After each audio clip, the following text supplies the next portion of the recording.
Hi, this is Dave from Steel City Drones Flight Academy. Today we're going to talk about how to take off and land like a pro.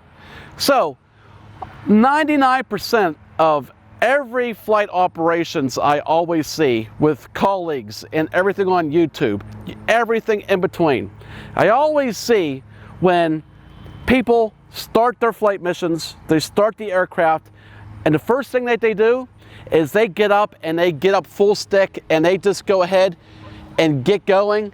In our opinion, that's a really bad way to be able to start out a flight mission.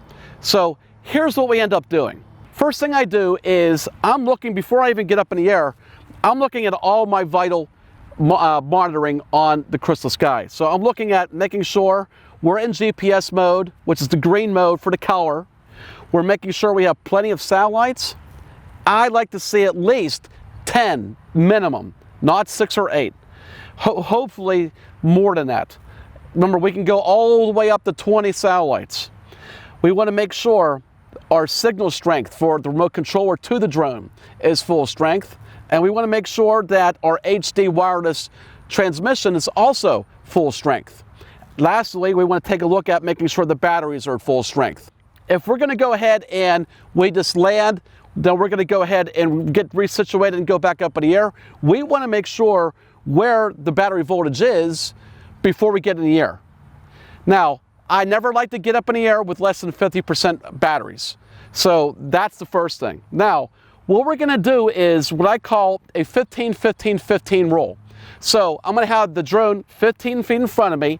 Notice I take off directly behind the drone. I'm not going to be off center either to my right or to my left. I'm going to draw a straight line from the back of the drone to me, and that's how we're going to get started. So 15 feet in front of me, what I'm going to do is I'm going to get the aircraft up, and I'm going to get it up to about 15 feet, and for 15 seconds, I'm going to watch the drone. I'm simply going to go ahead and watch and observe and do my monitoring, and I'm going to explain what that means as I go ahead. So I'm going to start the engines, get up in the air, nice and soft. For our flight school, we teach controllability. And controllability means nice, smooth movements and transitions all the time. So now the drone is just 15 feet in front of me. I'm going to go ahead and watch and observe it. I'm going to make sure that position hold is holding very good, that it's not moving around excessively like it should not be doing. I'm going to make sure that the aircraft is nice and stabilized, the chassis doesn't have any vibration to it, and for that matter, just anything out of the ordinary that I would look at. So when I'm happy with that and I'm satisfied, and notice that only needs to take about 5 seconds. I'm going to look back down at my monitors, and I'm going to make sure that nothing's changed. And my battery voltage should only be within 1 or 2% of where it was when it was on the ground. Then, when everything else is good, now I can go ahead, go up, and I can start doing my work that I want to do. That way, if there's any problem with the aircraft, it's only going to be virtually right off the ground. We can get it done very quickly without having to worry about the aircraft, crashing and getting excessive damage. We can minimize everything right here, and this is kind of our way to make sure that the aircraft is really airworthy at that point. Now, let's talk about the landing. So many people that I see on a landing, they want to come down and they want to make sure that they're trying to get the most precise landing. It's almost like it's like an artistic kind of a thing. They want to get right down in the middle of where they're going. But often what ends up happening, as you can see, and I'm going to come back toward landing, what ends up happening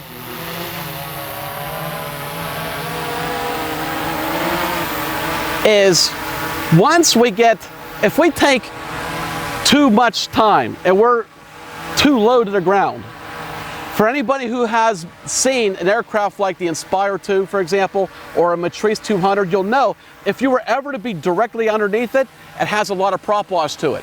Thus, when all that prop wash starts getting to the ground, it has a ground effect. and it's going to start moving the aircraft around. Aircraft can become unstabilized, and it can cause a crash when you try to land, which we want to completely avoid. Simple enough.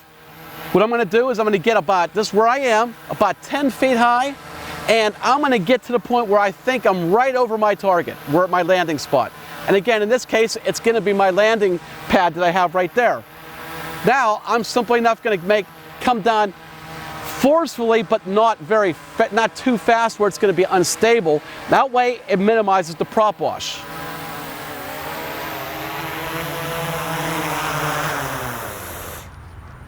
And there we go. So the two main mistakes I see people when they try to land include when they're coming back that they're not in the front orientation, meaning the aircraft's front is facing away from us and the backside is facing us.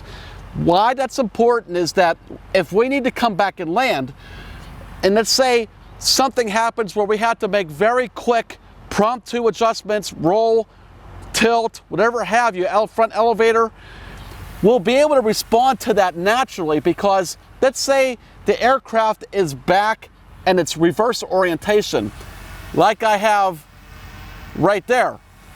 If I go ahead and roll to my right, it's going to roll to my left. So all the controls are backwards. And when you need to make a very quick, fast reaction movement, you're always going to automatically go ahead and default back to the front orientation, where left is left, right is right, front is front, back is back.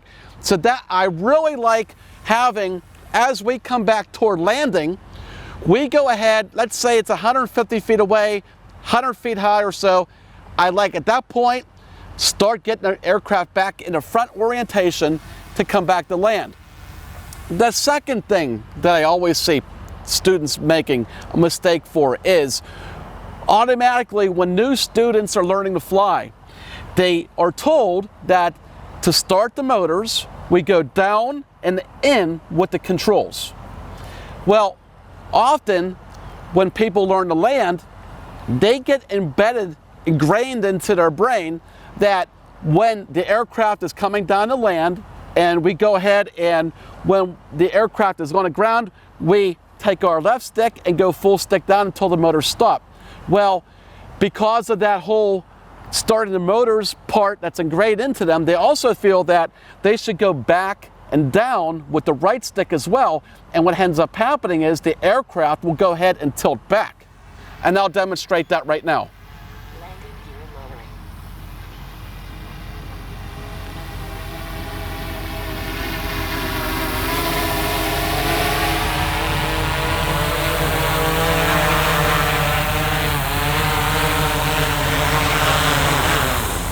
See how that automatically tried coming back and almost tilted over. So we want to make sure that we don't do that. We have to realize that landing is a one stick operation, left stick only, and avoid those two common mistakes. You'll notice these orange landing pads we've been using here. We really like these for everything that we do. Everything in our flight academy, flight school, everything when we go out actually do jobs. They're just really, really nice pieces to use. And what we like about them is they're foldable, they're collapsible, they're washable, so you can use them over and over and over and over again. And I mean, they really are good to actually protect your camera gimbal and also just to be able to keep everything clean. So for example, you can see we're here, we have an Inspire 2, and you can see how they really don't design the camera to be very elevated off of the chassis. If you were to try to use this right here, like in the grass, if you try putting this and powered up the aircraft in this size of height of grass, it's not going to be able to initiate the camera, and it's not going to be able to rotate around and do its initiation. So it's going to get stuck. And that's something that we don't want to do. So we don't want to get the camera, the gimbal damaged. So if we minimize, and we basically have the grass below the pad, and we lay that down there, now we have, again, clearance underneath the camera that'll allow us to be able to go ahead and have a proper startup and landing and not have to worry about that. even if you don't land or take off in grass like this, maybe you're just going to take off on concrete or asphalt. You know, that often the surface is rather dusty and dirty, and you can see when the aircraft turns on, there's a decent amount of prop wash, and that prop wash can kick all that dirt and debris up, and you can get that very easily on your lens, which we don't want to have happen when we're flying.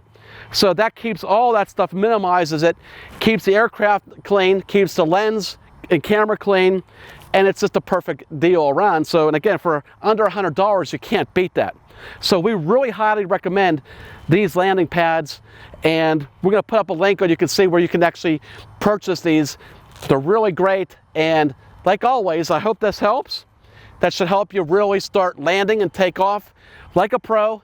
If you have any questions, let me know. Thanks again. If you like this video and like to see more free videos in the future, please subscribe to our YouTube channel. And while you're at it, if you're interested in free lessons on how to fly drones, discounts on drone equipment, discounts on insurance, or access to our exclusive drone video library, check out our website, steelcityflightacademy.com.